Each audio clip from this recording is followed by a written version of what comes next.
Yo, what is going on, guys? So, if you have not already checked out the Sorcerer Supreme versus the 6.2 champion boss takedown solo video as a rank 3 5-star, go ahead and check it out. A link will be in the description, or you can watch this one first, whatever. But here, we're going to talk about Sorcerer Supreme's abilities a little bit, kind of some tips on how you want to play her, some good matchups, and then we'll get to some more gameplay of where she can kind of do her thing. But as far as the synergies go, okay one with Storm here. You can start with a bar of power. This is good if you really want to get the nullification aura up right away. Then we got one here with the other Doctor Stranges. Well, I mean, she's not a Doctor Strange, the other Sorcerer Supremes, whatever, where you gain passive prowess whenever a blessing activates, increasing special attack damage by 15%. These last until the end of the synergy member's next special attack and are capped at 3. So you can get some prowess off. It could be pretty good with some Supreme, and it's not bad with Sorcerer Supreme as well. And then we got one with Voodoo, Dormammu, and Mordo. The nullification aura is paused during any special attack. That's actually pretty good if you need the aura for a fight. And then these last couple synergies are some block penetration, and then here we got stun debuffs inflicted last longer, and then armor break debuffs inflicted on the opponent as a 30% increased potency, but this doesn't count towards Sorcerer Supreme, I don't think, so yeah, which would be sick if it did, because her armor breaks are nice. As far as the awakened ability go, she doesn't really need to be awakened. You get some ability accuracy and you get some potency blessing increased, but it's not needed. It's nice. Now, some really cool passive abilities here. Basic attacks deal energy damage instead of physical. So she can actually be able to fight like Corg and Morningstar, which I'll show you guys. And then she also has just at her base plus 2,000 energy resistance. And you might be like, who cares? But that's a sick ability, and I'll show you a fight where that matters. But Sorcerer Supreme gains 70% less power from attacking, blocking, being struck, but gains 25% of her max power every 9 seconds, so kind of a different way to gain power passively and through hitting, but it's just reduced for hitting. Then you got some pre-fights here with her blessings. So basically she has 3 blessings, and the blessings actually rotate much faster than I thought they would. One for attack, one for defense, and one for control. So in one of the phases you're going to do more damage, in one of the phases you're going to be able to block more, and in one of the phases you're going to be able to control power, basically. And for each phase there is a rune attributed with that phase, and anytime you use a special attack you're going to activate those runes if you're under that blessing, and you can actually store runes. So the L1 stores 2 runes, but then you use one, so you basically store 1, use 1. The L2 stores 3 runes, you use 1, store 2.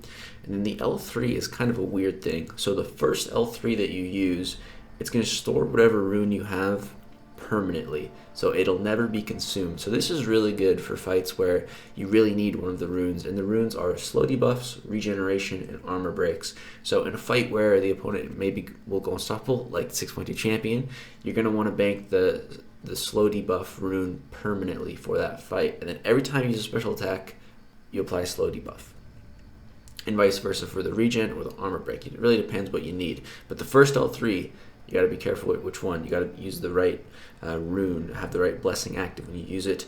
But after the first use, it just stores 2 non-permanent runes, and it gains attack rating based on how many stored runes you have, up to 10. So yeah, that's basically how her runes work, and I'll explain it more once we're in a fight. Cool mechanic that she has though is actually if you use a heavy attack you can switch to your next blessing, and actually at the start of the fight you can choose which blessing you want to start in, like a pre-fight ability. So you can start in the attack phase, which is the default one, or you can start in the armor phase, or you can start in the control phase. And the control phase can be good start in if you need to control power like right off the bat. So yeah, I really like just the controllability of this champion. So that's just kind of a little bit of a quick breakdown on her abilities. Like I said, I'll explain more in the fights. Let's get to it. Alright guys, remember, one thing to keep in mind is that I'm using a rank 3 5-star champion in all of these fights, and I'm going to be showing you fights in Variant 1 and Act 6, so endgame level fights, and she handles it pretty well. So starting off here, we have a Corg in Variant 1. This Corg has, I think the note's Flare, where you get a really big increased attack, but you degen. So I'm just trying to kill this Corg as quickly as I can. So I start off in the phase to control power, so I can kind of steal some power at the start. I want to get as much power as I can to get off as many specials. So go for the L2 in the armor phase. Hits pretty hard with the flare node. And his rock shield comes back up. I'm trying to break it as quickly as I can. But notice how we're not taking any of Corg's Thorn's damage. So because her attacks are energy based, we're immune to the Thorn damage, which is just nice. It's a really, really great ability to have. So you see, I have my regeneration rune active right now. And the regen, you know, it doesn't look like a lot, but you can keep the regen up for pretty much an entire fight. And like I said, if you make that one your permanent rune from the first special 3 activation, then it's easy to keep it up for the whole fight. You can get multiple regens stacking up for the whole fight. And actually, the regen was enough to out damage the degen. So the degen is about to fall off, and I'm still alive. But we just did enough damage to kill him before that happened. But yeah, so she's a great Corg counter. Great Corg counter, which is great, man. Corg is still an annoying defender to this day. And again, with the energy attacks, another counter that this is useful for is Morningstar. So, you know, whenever you fight against Morningstar, you get a bleed on you when you're attacking her. But Sorcerer Supreme here doesn't. Because of the energy attacks, she doesn't get the bleed debuff on her, which is really nice. So this Morningstar is in Act 6, and you see our damage output. It's not crazy right now. So I think in this fight, I think I'm going to go for the armor break as my permanent rune to really start getting some damage going, because the armor breaks are really the key to her damage. So right here, I'm in the attack phase. Now I'm going to use the special 3. So this is going to bank the armor break rune permanently. So every time I use a special for the rest of this fight, it'll always apply an armor break. It doesn't matter which blessing I'm in, it'll always apply one. But now, so let's say I use a special 2 when I'm in the defensive phase. So what's going to happen is I'm going to trigger 3 of the rune. You see it's there in gray under my health bar. And it's going to store 2 of them and then activate 1. The stored ones, though, whenever you have stored runes, anytime you activate a special attack, it's going to use one of each of the stored runes. And it doesn't matter if you're on that blessing or not. So if you store up runes of all kinds, then on your next special you're going to activate one of all of them. So 1 slow debuff, 1 armor break, 1 regen. So it's just really cool how she works, actually. I'm a big fan of just the controllability of her. I really like champions that you, the player, can really control, and it's just that much easier.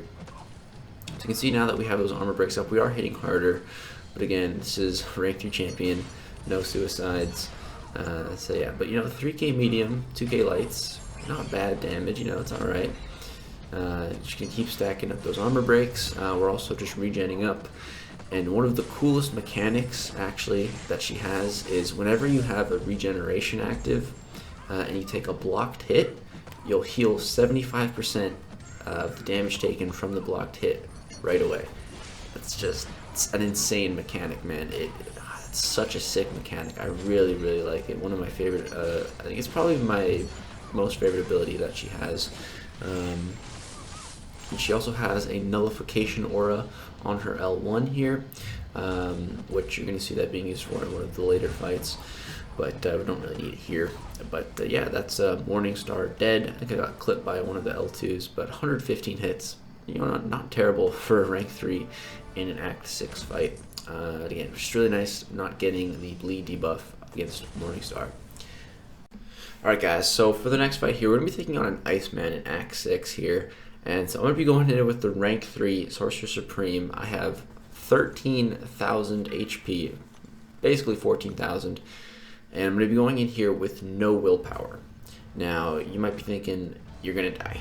And normally if it was a normal champion at rank 3, yeah, they probably would die to that cold snap. But as you can see, we're only taking 300 per tick, and I'm going to survive this cold snap and still have 38% health left. Now the reason for this, and again, that was with no willpower, the reason for that is that energy resistance. That 2000 energy resistance in her base abilities is actually just so huge. It's such a great ability just to have that passively. And yeah, we're fine. So now the goal in this fight is to go ahead and get to my special 3 when I have the armor blessing up. So getting the special 3 off right here is going to make the regeneration rune permanent. So now anytime I use any single special attack, I'm going to get a stack of regen.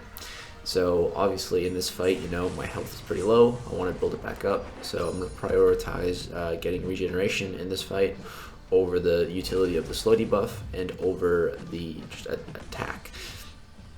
So another really great thing that I've been saying is the regen on the block. So one of the coolest abilities that Sorcerer Supreme has is whenever you have a regeneration active, any blocked hit that you take, any damage dealt to your block, you're going to instantly regen 75% of it. So you can block special attacks as long as they're not unblockable. You can just block special attacks as long as you got the regen up. You're just going to regen 75% of the damage you took. And I'm pretty sure this synergizes with the recovery mastery, so making it even more than 75%. So right here, I'm going to get a couple of armor breaks going, trying to get off as much damage as I can to kill this Iceman. And you see right there, 3,000 lights, 4,000 mediums. You know, not bad damage for a rank 3 5-star without suicides. Again, it's all about those armor breaks. They give a ton of more attack for me. They lower, each one of those lowers his armor by 2,000. It's a really good reduction. So yeah, we're just regenerating up, intercepting a little bit against the wall. Go for another L2 here, 11k, 23k. This is a 34,000 L2. Iceman is dead. We've regened up a little bit. And yeah, we took that cold snap, no problem. So I got one more fight for you guys here, and it's going to be against Hyperion. So this fight, we're going to be showing off a little bit more of her control utility. So I'm going to go ahead and start in the control blessing. So I'm going to be, in this phase, you power steal, I think it's 3% of the opponent's current health, and you get 150% of it. So it's good to just, you know, take some of their power, and it's not that strong just on its own against Hyperion here, but you see, I go ahead and activate the L1. So on the L1, there's a nullification aura. So when I'm close to Hyperion, I'm going to nullify his buffs. So obviously I want to nullify the power gain buff. So you see, it just triggered and boom, nullified right away. So that nullification aura is pretty nice, man. It is pretty nice. And she has some decent power control abilities. She's definitely not on the level of like Magic or someone, but just her power steal is just pretty nice in normal circumstances, just to give yourself some more power. And it can be useful if your opponent's getting a little bit too much power, but if the opponent has some really crazy power gain, she's not going to be the champion to counter it.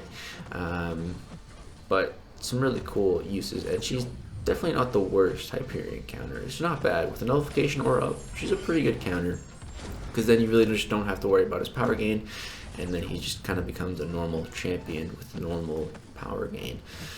So yeah, this fight's going pretty well. Here I actually do have on suicides. I recorded this separately from the other gameplay, kind of days apart actually.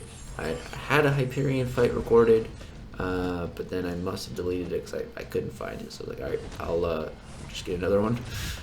Not hard to get. Hyperion is just chilling in 6.2, the first fight in this quest. So right here, you see I go ahead and use my heavy attack to switch phases. So right here, I'm power stealing.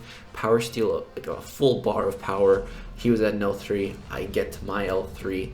Gonna drop this, and this is gonna kill him, because the L3 can just hit really hard when you have those stored runes. So snap our fingers. Hyperion is dead. Not bad. Not, like I said, not the best for Hyperion for power control, but not bad. And yeah, she's got some nice nullification with that aura up. So Sorcerer Supreme, she's a pretty sick champ. Lots of utility. She can just do so much. Really big fan of her, man. As far as where she ranks in the Mystic class, definitely at the top. Definitely at the top. You know, I think, would I prefer her or Symbiote Supreme? I'm honestly, I'm not sure. Maybe she's pretty good. She can do quite a bit. Definitely at the top of the Mystic class though. Top 5. top 5 for now, I'll say. But again, this was all at a rank 3 level, which is really impressive. So I can't wait to see her at a rank 5. I think the damage output is going to be a lot better on the rank 5. So yeah, I'm impressed. I'm genuinely impressed with her. I really want her as a 6-star. I got that Awakening gem. It'd be pretty sweet. But that's going to do it for the video, guys. Drop a thumbs up if you enjoyed. Subscribe if you like to see more content. Thank you guys so much for watching. Peace out.